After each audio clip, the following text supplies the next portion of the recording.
नमस्कार। आपका अखबार के संक में आपका स्वागत है। मैं हूं प्रदीप सिंह। गुंडे का जीवन कितना होता है उतना ही जितने समय तक उसका आतंक रहता है। आतंक खत्म, गुंडा खत्म। और यहां तो जो हो रहा है, गुंडे का गुंडा, उसका भी आतंक चल रहा था। अब हालत ये है कि वो गुंडा कहाँ है ये जनता भी खोज रही है, उसके क्षेत्र की जनता भी खोज रही है और पुलिस भी खोज रही है। वो गुंडा अचानक जो है लापता हो गया है, अंतर्ध्यान हो गया है। जो कल तक से, मेरा मतलब 4 मई की दोपहर से पहले तक विद्युत शवदाह गृह बनवाने की मांग कर रहा था, ताकि नतीजा आने के बाद जो हिंदू हार्ट अटैक से मरे, उसने हिंदू शब्द इस्तेमाल नहीं किया था, उसने सार्वजनिक रूप से कहा भी नहीं था। उसने कहा था अभिषेक बनर्जी से, भाईपो ममता बनर्जी के भतीजे। उन्होंने एक सार्वजनिक सभा में कहा कि जहांगीर खान ने मुझसे कहा कि दादा जल्दी से विद्युत शवदाह गृह बनवा दीजिए, इलेक्ट्रिक क्रेमेटोरियम बनवा दीजिए, क्योंकि 4 मई के बाद हार्ट अटैक से मरने वालों के अंतिम संस्कार के लिए ज़रूरत पड़ेगी। अब आप देखिए कि अंतिम संस्कार और विद्युत शवदाह गृह की बात हो रही है। इसका मतलब सीधा कम्युनल कमेंट है कि केवल हिंदू मरेंगे। ये बोलकर अभिषेक बनर्जी ये बता रहे थे, संदेश दे रहे थे कि 4 मई के बाद सिर्फ हिंदू मरेंगे। ये नहीं कहा कि कब्रें खुदवा दीजिए, ये नहीं कहा कि कब्रिस्तान का जो है वो इलाका बढ़वा दीजिए, कहा विद्युत शवदाह गृह बनवा दीजिए। अब क्रिमेशन तो मुसलमानों में होता नहीं है, तो इसलिए टारगेट पर कौन था इसको समझ लीजिए। चुनाव के दौरान ये फाल्ता से जो है विधायक था और फाल्ता से ही चुनाव लड़ रहा था फिर से। इसने लोगों के घर में जाकर धमकी दी थी कि अगर टीएमसी को वोट नहीं दिया तो फिर सोच लो। और इसका एक छोटा सा जवाब दिया था यूपी के वरिष्ठ आईपीएस अधिकारी अजय पाल शर्मा ने। कहा था उसके घर के सामने खड़े होकर कि उसको बता दो कि अगर इस तरह की बात की तो फिर उसका ठीक से इलाज किया जाएगा। और लोगों से कहा डरने की कोई ज़रूरत नहीं है, आपको जिसको वोट देना है उसको वोट दीजिए, निडर होकर वोट दीजिए। और इसने फिर क्या बयान दिया, कहा मैं पुष्पा हूँ, पुष्पा झुकता नहीं। ये बात तो उसकी सही थी, वो झुका नहीं, वो बिल में घुस गया है। अब खोजे से नहीं मिल रहा है। 2 दिन पहले उसने घोषणा की कि मैं चुनाव से हट रहा हूँ। जब नॉमिनेशन करने का समय था, नॉमिनेशन विड्रॉल करने का समय था, तब तक तो नहीं बोला। अब उसको जब दिखाई दे रहा है कि शायद जमानत भी न बचे और उसके खिलाफ सरकारी कार्रवाई होना तय है, जितना अत्याचार किया है, भ्रष्टाचार किया है, गुंडागर्दी की है, उस सब का हिसाब तय होना है। और मुख्यमंत्री शुभेंदु अधिकारी का वो बयान याद रखिए हमेशा, सबका हिसाब होगा। प्रधानमंत्री ने भी अपनी एक सभा में कहा था, सबका साथ, सबका विकास और सबका हिसाब। तो भारतीय जनता पार्टी चुनाव के दौरान से इस बात का संदेश दे रही है कि गुंडागर्दी करने वाले, भ्रष्टाचार करने वालों का हिसाब होगा। और वो हिसाब पश्चिम बंगाल में शुरू हो चुका है और उस हिसाब का जश्न आम जनता मना रही है। सड़कों पर, गलियों में, गाँव में, कहीं भी चले जाइए, वो जश्न आपको दिखाई देगा। ये किसी पॉलिटिकल पार्टी का कार्यक्रम नहीं है, ये आम जनता का पार्टिसिपेशन है जनतंत्र के इस महोत्सव में, जब उनको अपने जनतांत्रिक अधिकार का खुलकर बिना किसी डर के उपयोग करने का अधिकार मिला है। और अभिषेक बनर्जी ने क्या कहा था, उन्होंने बताया कि एक डायमंड हार्बर मॉडल है। याद रखिए, डायमंड हार्बर एक लोकसभा क्षेत्र है जहां से अभिषेक बनर्जी लोकसभा सदस्य है। वो मॉडल क्या है, गुंडागर्दी का, भय का, आतंक का, भ्रष्टाचार का। उन्होंने कहा था 10 जन्म लगेंगे मोदी और शाह को इसे तोड़ने में। आज अभिषेक बनर्जी कहीं सुनाई नहीं दे रहे, दिखाई नहीं दे रहे कि वो मॉडल लेकर वो कहाँ छिपे हुए हैं। उनके घर के बाहर नोटिस लग गया है कोलकाता नगर निगम का, और नगर निगम के मेयर हैं ममता बनर्जी के खास फिरहाद हकीम, जो विधायक भी है, मंत्री भी थे और मेयर भी थे, जिनका सपना था कि पश्चिम बंगाल में शरिया का कानून लागू होगा। आज कानून तो लागू हो रहा है, लेकिन भारत के संविधान में जो कानून बना है उसके आधार पर कानून लागू हो रहा है। तो परेशानी बढ़ गई है। टीएमसी के गुंडे भागते फिर रहे हैं। तो इलेक्ट्रिक क्रेमेटोरियम तो अभिषेक बनर्जी बनवा नहीं पाए, लेकिन ऐसा लगता है कि पहले जो घुसपैठियों के लिए सुरंग बनवा रहे थे बांग्लादेश बॉर्डर पर, अब टीएमसी के गुंडों को बचाने के लिए सुरंगें खोदी जा रही हैं। शायद उनके कार्यकर्ता उसी में लगे हैं। जिस तरह का आतंक का राज चलाया, आतंक के साथ साथ अभिषेक बनर्जी, ममता बनर्जी और उनके साथियों के मन में जो अहंकार आ गया था कि हमको कोई हटा नहीं सकता, हमको कोई छू नहीं सकता, हमको हाथ नहीं लगा सकता।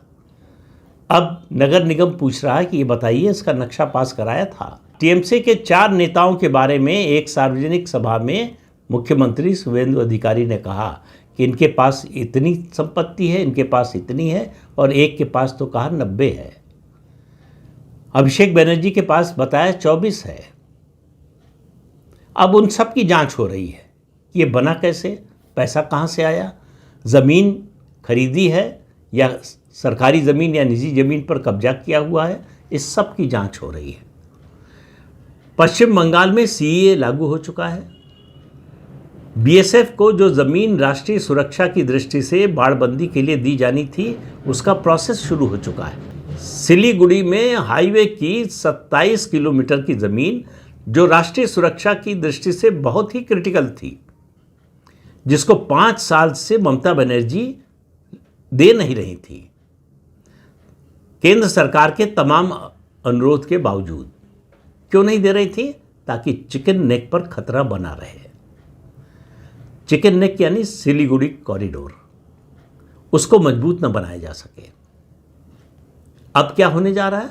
अब चिकन नेक को आयरन नेक बना रही है भारत सरकार, और उसमें पूरा सहयोग कर रही है राज्य की शुभेंदु अधिकारी की सरकार।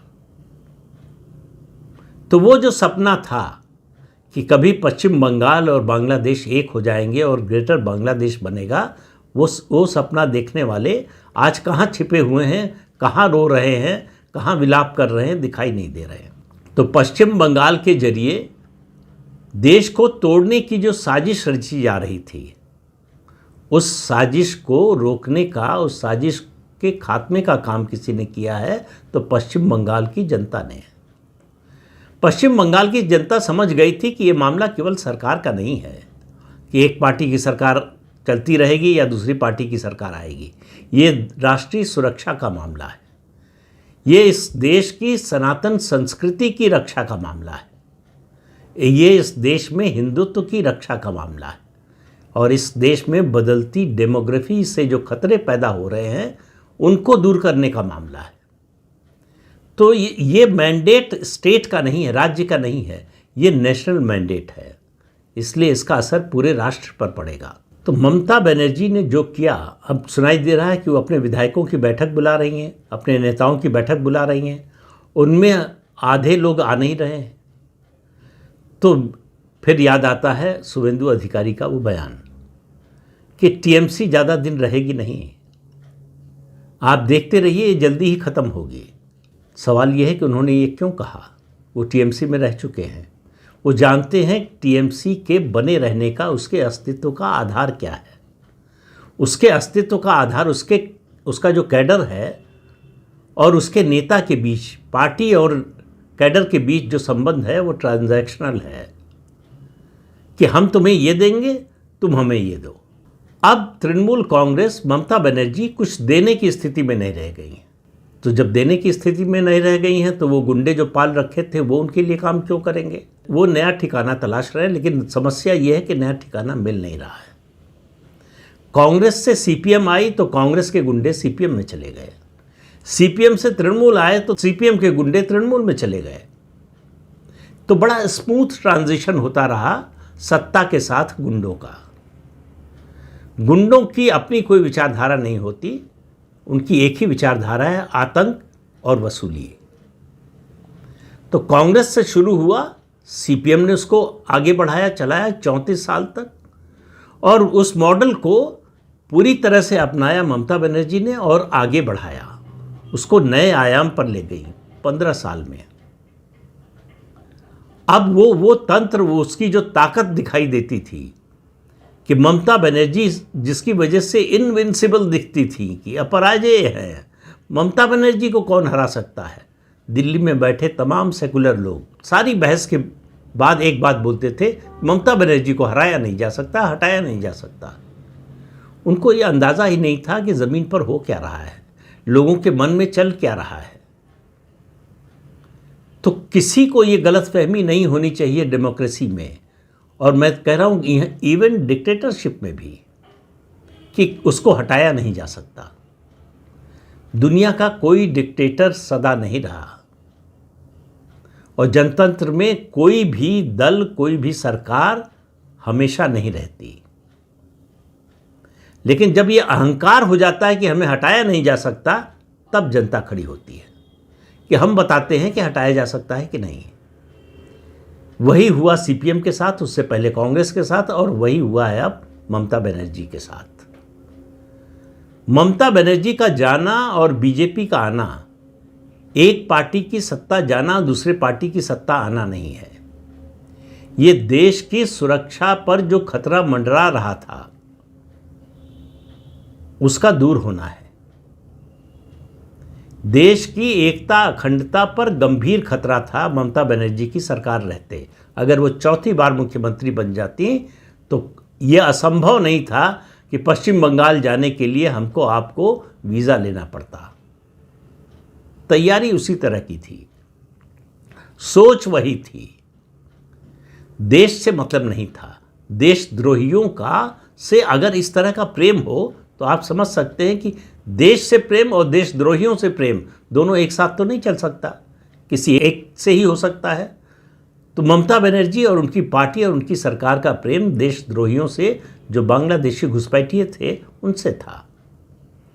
अब शुवेंदु अधिकारी की सरकार ने इन बांग्लादेशी घुसपैठियों को डिटेक्ट किया जाएगा, डिटेन किया जाएगा और डिपोर्ट किया जाएगा। तो सरकार को कई बार अपनी ताकत का पूरा इस्तेमाल करना नहीं पड़ता, केवल संदेश देने की ज़रूरत होती है। तो ये डिटेन, डिटेक्ट, डिपोर्ट का जो संदेश है, ये ट्रिगर करेगा बांग्लादेशियों के पलायन की प्रक्रिया को। बड़ी संख्या में भागेंगे, और केवल पश्चिम बंगाल से नहीं, देश के दूसरे हिस्सों से भी।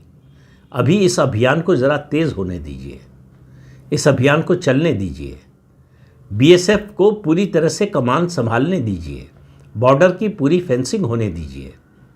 उससे पहले ही बांग्लादेश में बेचैनी होना शुरू हो गई है, क्योंकि मामला केवल ये घुसपैठियों का तक सीमित नहीं था। वहाँ से जो मवेशियों की तस्करी होती थी, मादक पदार्थों की तस्करी होती थी, सोने की तस्करी होती थी, हथियारों की तस्करी होती थी, उसका एक बहुत बड़ा आर्थिक तंत्र तैयार हो गया था। वो पूरा का पूरा बंद होने जा रहा है, बल्कि उस पर जो है लगाम तो लगी गई है, और ज़्यादा समय नहीं लगेगा, कुछ महीने में पूरी तरह से ख़त्म हो जाएगा। बांग्लादेश से आने वाले हिंदुओं को दशकों से नागरिकता भारत की नहीं दी गई, अब मिलना शुरू होगी।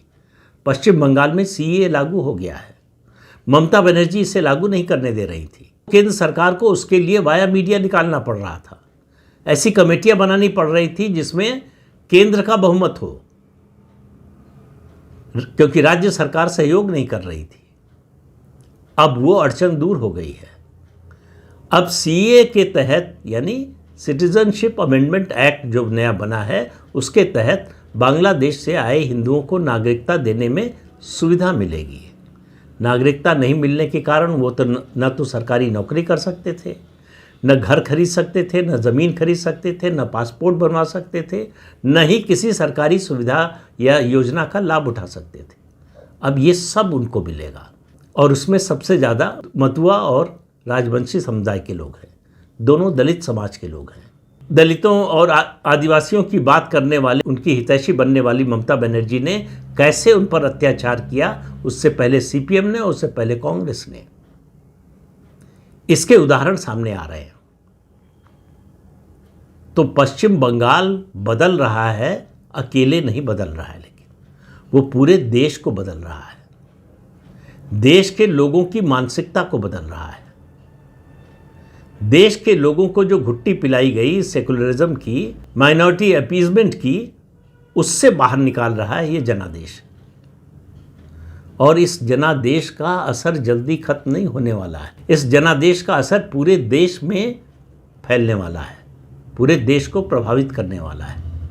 देश की राजनीति को, समाज को, सब पर असर डालने वाला है कि पश्चिम बंगाल के लोगों ने डर से निकलकर, डर को मात देकर जिस तरह से जनतंत्र की और देश की सुरक्षा की रक्षा की है, वो अपने आप में पूरी दुनिया के सामने एक उदाहरण है कि आतंक का राज ज़्यादा समय तक नहीं चलता, अहंकारियों का राज ज़्यादा समय तक नहीं चलता।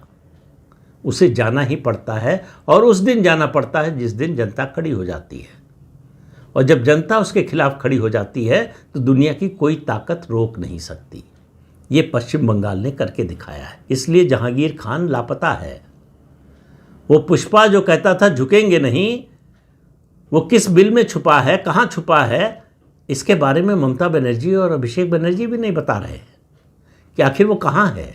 पुष्पा झुकता नहीं है, डायलॉग बोलना तो बड़ा आसान है, लेकिन आप देखिए सब कुछ बदला नहीं है। अब भी वो बाबरी मस्जिद बनाने वाला हुमायूं कबीर जो है, वो कह रहा है कि गाय कटेगी बकरीद पर, बलि दी जाएगी।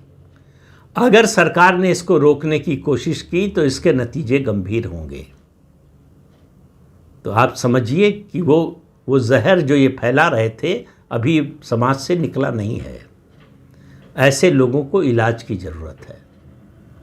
ऐसे लोगों के इलाज के लिए खास तौर से पागलखाने बनने चाहिए, क्योंकि ये सामान्य बीमारी नहीं है, ये बड़ी गंभीर बीमारी है और उसका इलाज भी उतनी ही गंभीरता से होना चाहिए।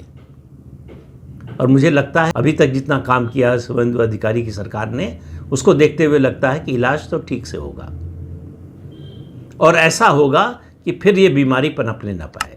तो इस अंक में इतना ही। अगले अंक में फिर मिलेंगे किसी नए मुद्दे के साथ। तब तक के लिए नमस्कार।